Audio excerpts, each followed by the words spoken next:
So we're going to be figuring out how much I spent on this bike in total. Now, if I'm being quite honest, I would guess it's around $1,500 all in. But we'll never know until we add it up, because I've personally never actually went through the hassle to figure it out.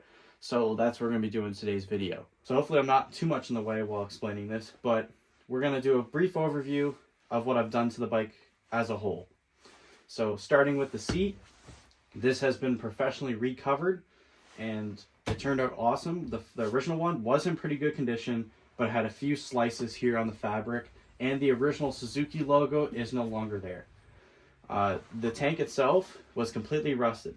So I had to take baking soda, some vinegar, and water, flush all that out. And I did that a couple of times, and all of the rust came out of this petcock with no issues. I was really surprised by that. And usually when you flush a tank, you have to buy a new petcock because it messes up the internals. Next up, under this cover, I have an oil injection tank. And I had a few issues with this in the beginning because when I got the bike, I noticed a small leak that would come out of here. And this screw right here, I backed it off just to see if that would help or fix the issue. And the whole thing just completely dumped all the oil and it went all over the garage floor. It was a hassle. So what I did, it's not pretty, is I took some JB Weld and I put it around that seal. The intent of it, I believe, is it's a drain plug, but over time the seal just became dry rotted and caused this whole thing to fail. So that's what I did, is I just JB Welded it. Is it perfect? No, but you're not going to see it under this cover. A few other little things I did, just cosmetic. I polished the shifter. As you can see, it's not perfect, but it was pretty rusted when I got it. This cover was also corroded. I polished that. I just used various sandpapers. So I started with like 400, moved up to 1,000, 2,000, and finished with a compound. Is it perfect? No, like I said before, but this bike wasn't meant to be a perfect restore. It was meant to basically make it the best I can look. Whoa, I said that way wrong. Make it look the best it can with keeping it under a certain price point. Some guys will take this frame, it will strip it all the way down, sandblast it, powder coat it. They'll take the engine, they'll take it all apart to the case, they'll rebuild everything.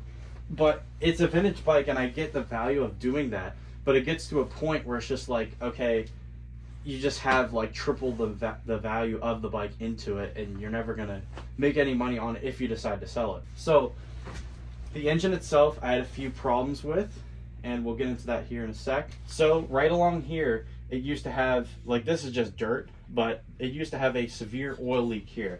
And while trying to tune this bike, it made it very hard to get a stable tune, because we'll get to the carb in a sec, but when I was running it, a lot of the excess oil would come out of here, and I thought it was leaking through the spark plug. So I checked that, and that wasn't it. It has a compression plug. I checked that, it wasn't that.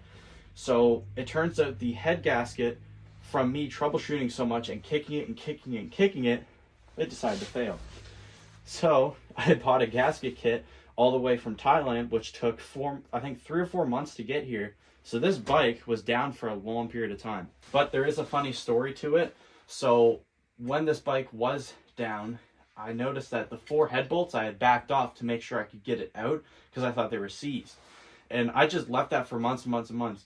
So I probably could have ran the bike and it would have been fine. But when you have a leak like that, you tend to induce more air, which can cause a lean condition and probably ruin the cylinder walls. So maybe it was best I did leave it alone.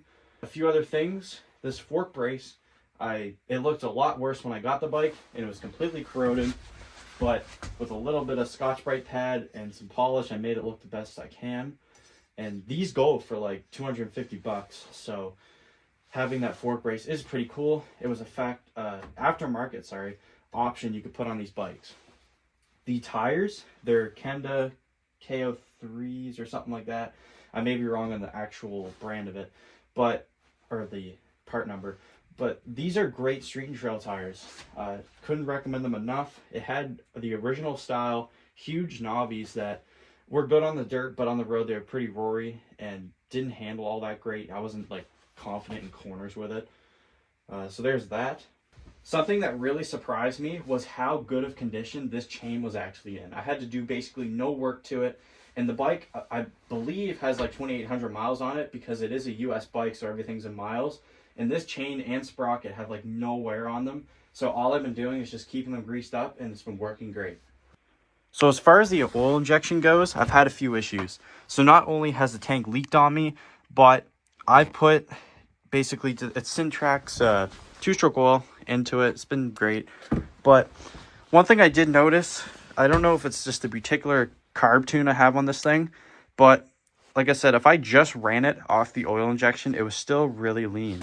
And I could richen up this carb slide, I could rejet it, and it wasn't really doing much. So I believe the oil injection pump, while it's still working because it is draining the oil, it's not perfect. And I believe these oil injection pumps intend the bike to run 50-to-1 and upwards to like 100-to-1. I don't want to risk that on this really old bike. So what I've done is I've used that same oil, but I mixed a 32-to-1 mix in the tank itself. Does it smoke quite a bit? I'll be honest, yes it does. But once the bike gets to operating temperature, it seems to level out just fine. And I'm okay with that if it smokes a little bit in the beginning. As long as it revs out just fine, that's all that matters. But like I said earlier, the gauge for this side is broken. So I will have to get a new one of those because the needle just completely fell off. But something I really like about this bike that the Honda XL does not have is an actual tachometer.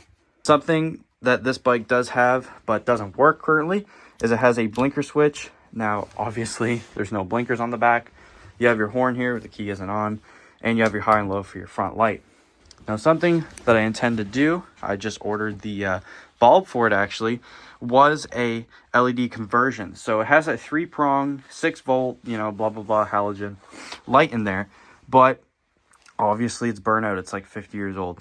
So I was just going to replace it with a stock one. But I figured since I may put this thing on the road, I want to have, very bright lights. So I'm just going to take this housing out. We're going to have to, I've seen a video, like a YouTube short on it, and they just cut out, because this is soldered directly into like the housing. They pulled it out, and then they glued the new LED in, and then it seemed to work just fine. That's a little goofy with this bike. When I first got it, off the key, like with the battery, without the bike running, the rear light would come on. And that one over there does it too. Like, that's how it's supposed to work. But now, it just seems like it's only running off the stator. So when the bike's running, and as you rev it, it'll tend to get brighter. So I'm going to have to look into the electrical under the seat someday. And like I said, I have a bunch of parts on order to make this thing street legal. But that's something I did notice recently. So in combination with the head gasket issue that I have with this thing and the original carb just not working right, I had this carb off, guys, I bet you 30 plus times just trying to get this thing perfectly dialed in. Now, out of a whim one night, I just said, you know what, we're going to try the Chinese carb body again. So I slapped it on, I adjusted this air fuel screw, backed it out a few turns, and the thing idled perfectly. No more air leak style of running, it doesn't like rev up high. Like I'm talking like 4,000 RPM idle. No longer did it bog when I was driving, just giving it gas at like third gear, bog down. Obviously a lean bog condition because there wasn't much smoke coming out of the back.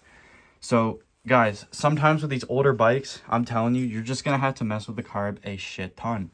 And you'll find that one day that you finally do get it dialed in perfect, you're going to be so excited. But all those times before, you're going to want to sell the damn thing. Something else I did, if you've seen in the old brochures of this bike, was I put the old style mirrors onto it. So it had the threaded hole for it. So I was like, might as well use it. So there was something else with the bike that went wrong. Completely my own fault. So when I took this, or not took it off, when I drained the oil out of this side cover, the gearbox stuff, it came out and it smelled like rear end grease. And I was like, oh no. So I put the recommended 1040 in it. And when I tried that, clutch slipped like crazy.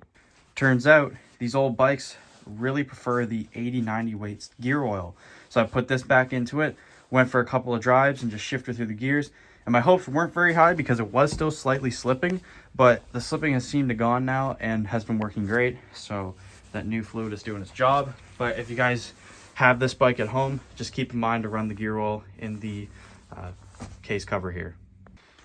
Also, another part that was super hard to find. Now, I'm just going to grab it from over here. I actually bought, I was proactive, and I went and bought a new Kickstarter. But when I tried to put it on the spline, I think it was too big, if I remember correctly. And fully tightened down, it would still slip. So, unfortunately, unless you like order from eBay or something like that, you're not going to get this in like a very good amount of time. that was a pit bike one. I was like, screw it, we'll try it. But basically what's wrong with this one, it's good now, but trying to kick this thing over when it was like the bike was wet, like if it was raining outside, with this rubber boot was a pain in the ass. Combined with, now it goes to where it's supposed to. It's a little bit off, but it's okay. It would go to like here, and then you're trying to start the bike, and your foot just completely slips off and hits that shit. So it really does need a new kickstart, but for now, all I did was in behind there, I put some beads of weld just to keep it from going back too far, and that's been doing all right. And for anybody curious, the particular paint I used on this bike for the tank, the plastics, fender, etc. is Dodge Viper Red. This was custom mixed up and cost about $40 from an actual paint shop. And then the frame paint, which a lot of guys will, if they're not going to go the powder coating route, they'll resort to just using spray bombs. And my buddies have used spray bombs. I don't think that's a good idea because spray bomb paint is so thin that any kind of a boot scuff or anything like that is just going to completely tear it off. So what I used was some rust paint, and this frame was already rusted, and yes, I did fully sand it, but that's not going to stop the rust from coming back. So this is a very thick coating that is going to last quite a long time on this bike, and highly recommend this for older bikes. We're going to give it a quick startup because I want to show you guys what it sounds like, and then we'll do a full price breakdown of what I spent on it in total. Complete cold start on it. This thing usually takes 2 to 3 kicks. It's currently like probably -2 out or something. And for an old 2-stroke, starts pretty good.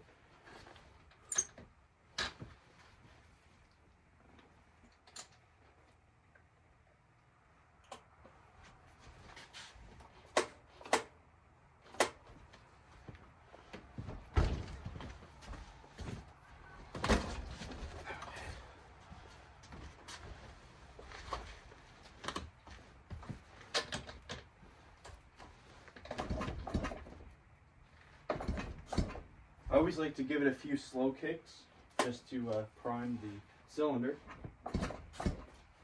Here we go.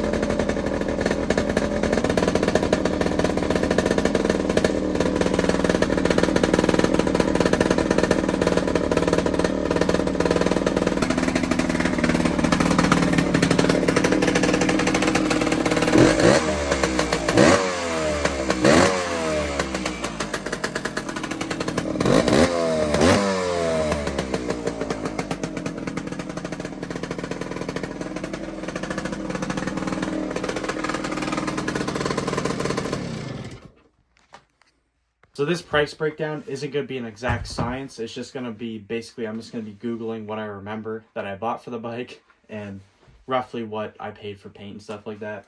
But anyway, so the bike itself, as we know, was $650.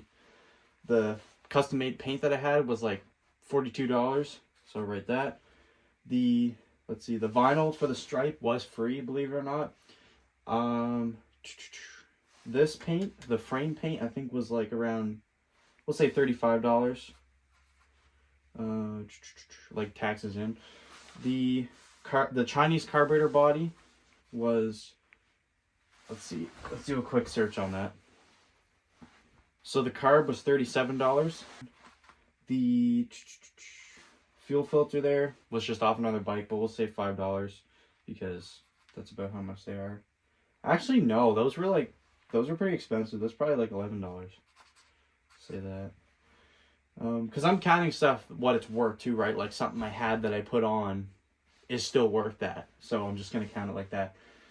The tires. So the tires came with the XL, but they were about 100. I think they were like 100 and, I don't know why I remember this, but $102 to put onto the rims.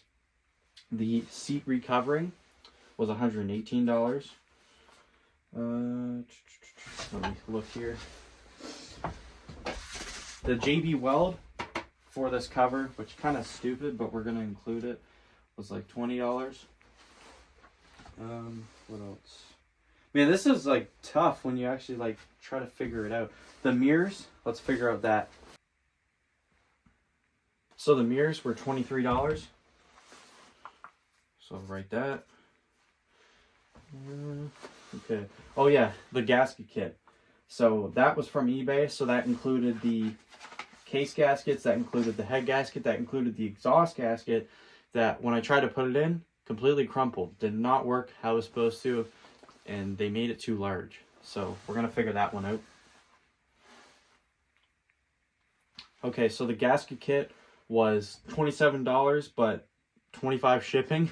So we're just gonna say about $50 for the gasket kit, which helped fix our leaking problem there. I had to just recently order a clutch cable for it, which unfortunately wasn't even the right one.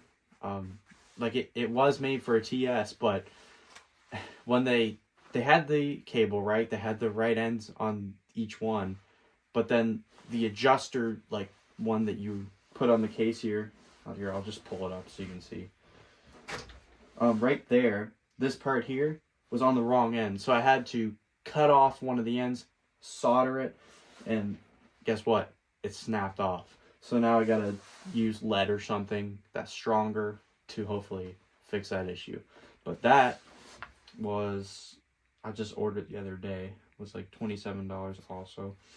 Vinegar and baking soda. Well, I think the vinegar we did have, but the baking soda I paid like $5 for, so we'll just write that down. The old box for the battery, I actually bought two of these. So I bought one for the Honda and one for this.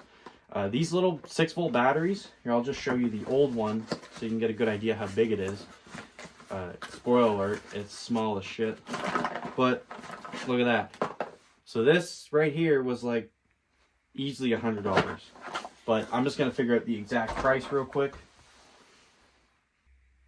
Okay, so I was actually wrong. So they must have just lowered the price once I bought it, because I remember paying like $80, but it says on here that it was $56. So I'm going to have to go by that, I guess. But put 56. I'm only coping because I know it's going to be a lot more than I want it to be, so that's why I'm putting that. But anyway, this carb jet kit, like, I'm going to cry when I say this. It's like $110. Okay? $110 for some brass pieces from 50 years ago. Whatever. So, that was that much. And what other thing? I bought another thing for it. I'm just trying to think what it was. Oh, yeah. The cost of the gear oil itself, if you want to count that, was like $30 to put in the crankcase.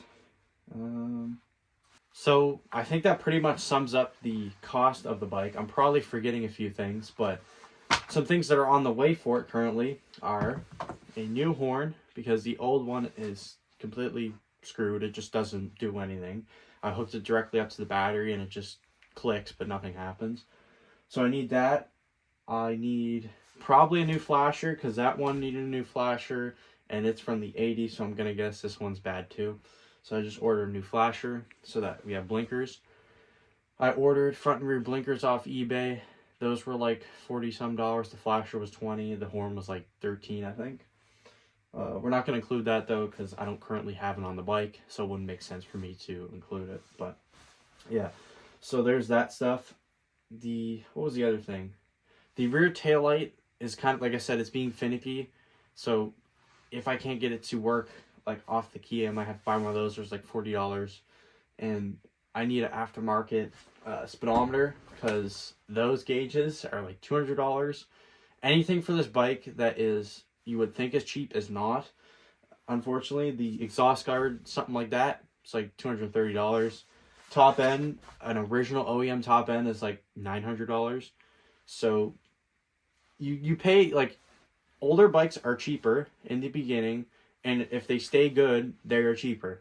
If you have an old bike and it breaks and you need to buy original parts and you want it to be original, it's like a crazy amount of money. So pick your poison. If you want a new bike that works perfectly, you're gonna have to pay that up front. If you want something that's older and you're like me, you're a gearhead that knows how to work on these things, then yeah, get yourself one. But if you're not mechanically inclined, don't bother, because you're just going to pay somebody else to do all your work, and you're not going to know what the hell's going on. But I think that is a pretty good overview of what I spent on the bike. So now we're going to add it up. I'm currently using my dad's phone, so I have no clue where anything is. Okay, so let's see here. So we got $650 plus 40. Our grand total comes to $1,316, roughly. That is about what I thought was going to be. You know, I was thinking $1,500 in total. This bike, though, however, the way it is, running and driving, and where I live in Canada, Nova Scotia, you could probably get $3 or $4 grand for it. Like, seriously.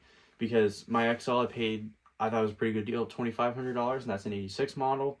This is in just as good, if not better, condition than that bike. And it could go for, like I said, many, many thousands of dollars. So, do I plan to sell it? Probably not. This is a pretty cool bike, and they run forever, so I'm just going to keep it and basically just enjoy it. But it is good to know if I ever did want to sell it, I could get a lot more than what I put into it. That is a benefit of fixing your own stuff up. That bike is all original, the XL, and I paid a premium for it. It's a Honda, it's reliable. I understood that, and that's why I bought it, because I know I have to do nothing to it. I just change the oil and adjust the chain. That's about it. With this bike, definitely a lot more headaches, definitely a lot more frustration, and really made me think that I should have really gotten this, but in the end it was worth it. So if my problems right now are you know, a clutch cable that's broken and it needs blinkers instead of, like, you know, blown up engine or a transmission, I'll take that any day of the week. But no, it's an awesome bike. I recommend it to anybody. And, well, I shouldn't say anybody. If you know what you're doing and you like older bikes, then it's awesome. But yeah, that's pretty much going to do it for today's video. I hope you guys enjoyed what you saw. There should be some newer content coming out, hopefully, in the next little bit. I might do a riding video on the Coleman, the 420cc holy shit bike. You know, thing flies. It's very scary. But and then I might do an engine build series on this. You know, God forbid the top end blows up or something, but hopefully not. But I don't know. There should be some more content definitely coming out. Basically what's been going on is I used to, like, I got in the habit of recording my projects, and then, like, the PW50, the black mini bike, the green chopper, those all got sold, and I didn't record the process of me fixing it up. It's not that I'm not doing stuff, guys. It's hard to pick up the camera sometimes, and especially when you're in you're currently fixing something up, it's just hard to get the angles right and to edit the whole video. Like, it is a little bit of a pain, but if you realize the result in the end is helping other people, then it's good. It's good for the community. So I don't mind doing it when I get in, like, the zone, but it's hard to get back into it once you get out of it. So that's pretty much going to do it for today. Thank you guys for watching, and hopefully when the weather gets nice and it's not freezing out, we can ride this thing more. I'll see you guys in the next video.